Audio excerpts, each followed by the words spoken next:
When did your something is very wrong here feeling turned out to be true? We had a neighbor who made me feel very uncomfortable. One day, he leaned in the doorway of my bedroom, and I got an immediate get the duck out of here vibe. I turned, walked under the weird loop bridge he was making with his arm, all without responding to him. He asked, "Where are you going?" My family was with his. These families had been friends for about 35 years at this point, and he knew I was alone. I was a 9-year-old boy, he was a 30-year-old man. The second I rounded the corner, I ran out of the house and rejoined the cookout. He was later convicted of molesting his son, who was about my age, and I'd already been molested once in my life by someone else, so my mind was like, dude, I can only suppress so much, get the fuck out of here now. Used to live on a farm on the outskirts of Tornado Alley. It's super disconcerting when the sky is looking ominous and it's really windy, maybe gusting up to 40 to 50 miles per hour. Then at the drop of a hat, complete calm. That's your cue to get the duck inside. Had a couple tornadoes close and several nasty windstorms that were nearly as bad as a tornado. The whole calm before the storm saying exists for a reason and it's freaky. Edit, too late for most people to see probably, but my favorite tornado was the one in Dallas a few years back caught tossing goddamn semi-trailers around like they're confetti, U2.B. That combination of green sky plus humid stillness is chilling. Also the quiet. No birds, no insects, just quiet and still, and then it gets so much worse. Especially when you can feel it getting cooler. I've lived in Oklahoma my whole life and this comment describes everyone's worst nightmare. The feeling deep in your chest is undescribable. Just fear, that's it. Born in Tulsa. Lived in the Oklahoma City area during the 1995 tornado outbreak sequence, and I can remember everything vividly, starting at my softball game when the wall clouds begin to appear in the horizon and the umpires immediately called the game off. Next, to the drive home where my mom was speeding because she needed to call my dad to tell him to get home from work. Cut to watching my mother frantically stuff bottles and supplies for my infant brother in a diaper bag while waiting for my dad to come home. When he did, he opened the door and didn't even take a step inside, commanding us to get to the shelter now. As we walked from the front door to the underground shelter, the air about me was the most still I can remember. No sounds, no movement, a heavy stillness. The tornado ended up tearing through our backyard. When it was far enough down the street, my dad let me crawl out of the shelter and watch the funnel travel away from us. Awesome in the truest sense of the word, that it was awe-inspiring and humbling. Not sure why I shared, it's just one of the most vivid memories I have. My siblings and I were swimming at a neighbor's house with their kid, but the adults were inside. Randomly a thought came into my head of where's my sister at? She easily could have gone inside or have walked across the street and be home, but I felt like I needed to find her ASAP. I got all of us kids to search when we noticed she was at the bottom of the pool, completely blue. She made a complete recovery and is one of the best parts of my life. Edit, thought I should clarify a little bit and add ways to prevent drownings. She was only 4 and my brothers and I were around 10. One brother got her out, one sprinted home across the street to get my mom, who then started CPR, and I called 911 to get paramedics. We are very lucky and grateful we got a happy ending, but not everyone does. In this situation adult supervision was the key to prevention, but that's not the case in all drownings. A good fence around the water, pool net covers, pool alarms, and closed doors, and even doggy doors, are key to preventing children from accidentally falling in. Supervision around water should always be present.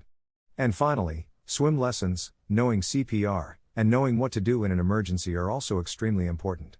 Drowning is not always obvious, in fact it rarely is. All it takes is 2 or 3 minutes, sometimes even less. Drowning is 100% preventable, so do your part to save lives. Smile. Have a friend that would essentially answer a text message during sex, he was that attached to his phone. He didn't get back to me one day and I noticed his FB hadn't been updated yet. I tried hitting him up a few more times, something didn't feel right. Told a few friends, most wrote it off as nothing, because this guy always seems happy. He lives like an hour away. Finally I get someone to go with me to hang out with him. Worst case, we'd say we were gonna be in the neighborhood, that's why we were hitting him up. Had we not done that, he was going to kill himself that night. We showed up and he just started crying immediately and saying that he needed help. We outright intervened in a friend's suicide. He was always so active on social media as a way to hide his depression. It chills me to this day that if maybe I don't write him and get a strange odd feeling, that a friend might not be here today. Edit, a quick follow-up. He's actually quite good now. He struggles still but will talk about it and allows us a bit more into his life so that we can help.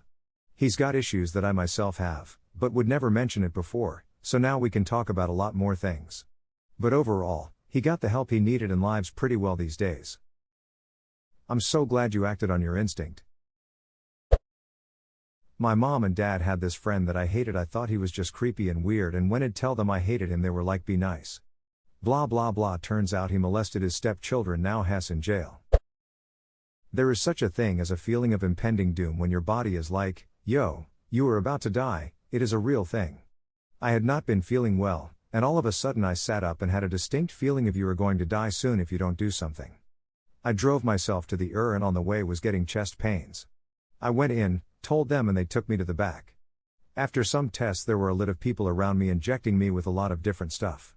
Turns out I had a pulmonary embolism, blood clot in my lung, which at any second could have gone to my brain and killed me then and there. The doctors said if I had left it any longer I would have been dead. Thanks brain. Edit, I am getting a few messages about a clot going from your lung to your brain, and I guess that can't happen. I think they probably told me the clot could have either gone to my lung or brain. I was on a lot of morphine. Smile. I have a feeling of impending doom all the time. My brain must be shit. Same. Anxiety op PLS nerf. Only just realized that the impending doom feeling of a cardiac arrest is the same as anxiety. Kinda puts true anxiety into perspective. I feel like this knowledge has the power to make anxiety worse. Edit, spelling. The end of April, my friend and I were to meet up for drinks. He didn't show, didn't answer his phone, didn't respond to my texts. I knew he was dead. I got the call the next day, he died in a car crash on his way to meet me. Edit, for those who are asking why it immediately jumped to that conclusion, he was always consistent. Always return a text quickly, wouldn't have missed the call otherwise. It was the first nice day, he had his sporty car out, driving too fast. I'm terribly sorry. 4 students of mine won the first prize for a project they did and we all got a free trip to London. We had spent the day sightseeing and were exhausted, so we got an ice cream and sat on a bench in a park to relax. A couple of minutes later I noticed this couple walk by slowly, staring at us. My spidey senses go mental. I do not like these people for some reason. She walks by and sits on the bench next to ours and he sits on the bench across from hers. They aren't talking, just looking at each other. And that is when I notice her reaching into her pockets. I jump up, grab my students and run out of the park. My poor students are confused AF and wondering WTF is wrong with me, when all of a sudden we hear screaming. Turns out she stabbed a couple walking through the park, trying to rob them. It scares the ever-loving duck out of me knowing had I not gotten my students out of there, we would have been stabbed and robbed.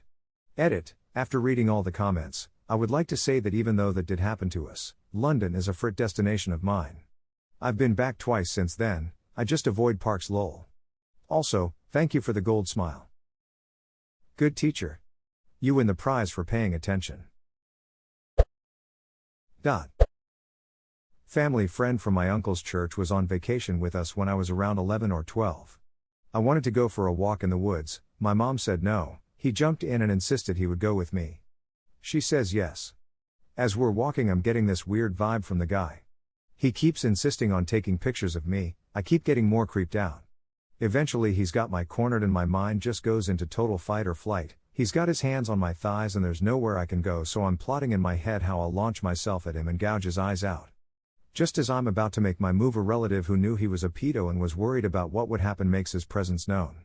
A few years later the family friend went to prison for raping a bunch of kids, including most of my cousins.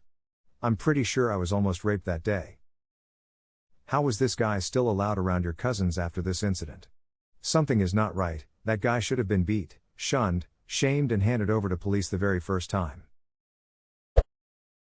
I was at my grandparents' for a gathering and me and some of the other older kids were playing catch or tag in the front yard. I can't exactly remember, doesn't matter. The younger kids were playing in the backyard, doing whatever the hell kids do. While playing, I could swear I heard a crying, wailing, screaming sound, but it was very quiet and distant. It was one of the most horrific screams I've ever heard, but I asked the others and they didn't hear a thing, and all insisted it was nothing. I don't know why but felt absolutely dreadful and terrified, yet everything was fine, so I decided to go check it out. I run into the backyard and it turns out my little sister, 4 to 5 years at the time, was bleeding severely. She was covered in blood and trying to crawl towards the house. I swear it was out of a damn horror movie. Looking back, I can't believe this actually happened.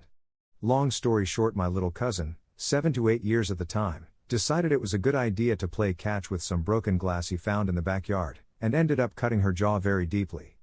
Kids are dumb. I have 3 children. This is why I investigate every phantom child cry. I've had many cases of others telling me that no kids are crying, but when I go look, sure enough, crying kid.